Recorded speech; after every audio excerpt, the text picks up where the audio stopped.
Everybody, it's Fabrizio Aiello, comic book creator, and today I want to talk a little bit about what I'm calling passive writing or living with your characters. This one's going to be a little abstract, so hang on. First off, it's not passive or active voice, what I'm calling passive writing. I didn't do an exhaustive Google search, so if it's out there, it is what it is. This is an approach that I've been using that seems to work really well for me, and hopefully it'll help somebody else out there. So what do I mean by passive writing?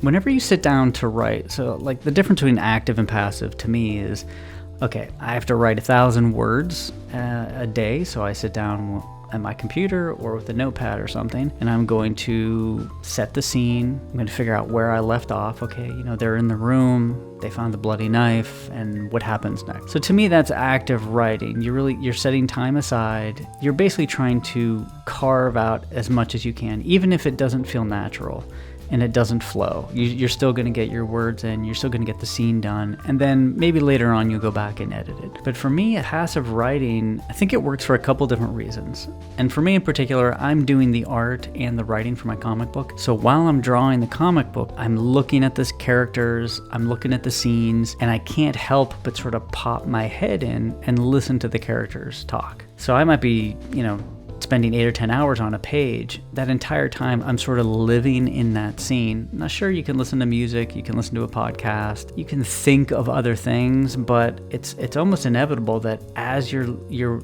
drawing the scene, other things can pop into your head. Maybe you make a connection that you didn't see before between characters. Maybe a piece of dialogue pops up that you hadn't thought about before. How do you get into that sort of passive writing state if you're not the one that's doing the artwork? And for me, I also call it living with your characters, because you should always have your characters, your scene, your story just out of your peripheral vision. Everything should just be slightly out of focus.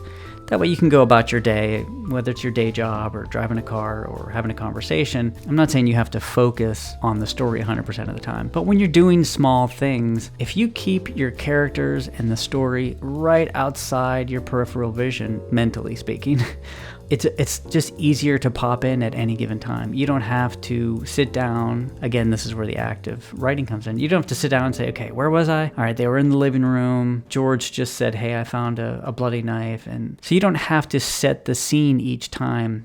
The scene's already there. If you focus your eyes, the characters are there, they're already speaking, and you're just popping your head in. So this passive writing also helps, maybe you have a commute and it takes you a half hour to get to work. Just kind of sit in that living room with your characters, just as much as you can, as often as you can, and hear what they have to say. Now, it could be that you don't really hear anything new, but that's okay too, because even if you don't hear a new piece of dialogue, you'll still know the story inside and out if you play it over and over in your head.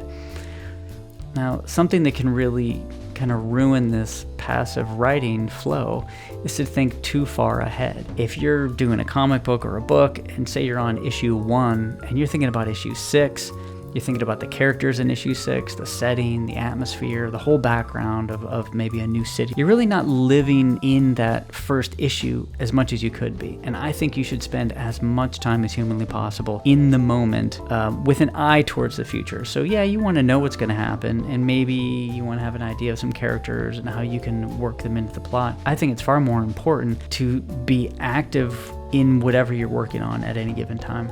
There are times when I'm in a scene, I think I've gone through it a million times in the back of my head. I still see new imagery. I still hear new dialogue. That's not a bad thing either. Would you rather have 1,000 options and you pick the best 5? Or do you want 5 options and then you just move forward? That's kind of my take on passive writing or living with your characters. Again, I know it's a little abstract, and I don't know if anybody has any stories out there about how they handle this kind of thing. Hopefully that helped. Any comments or questions, let me know. Like and subscribe. Thanks a lot. Bye.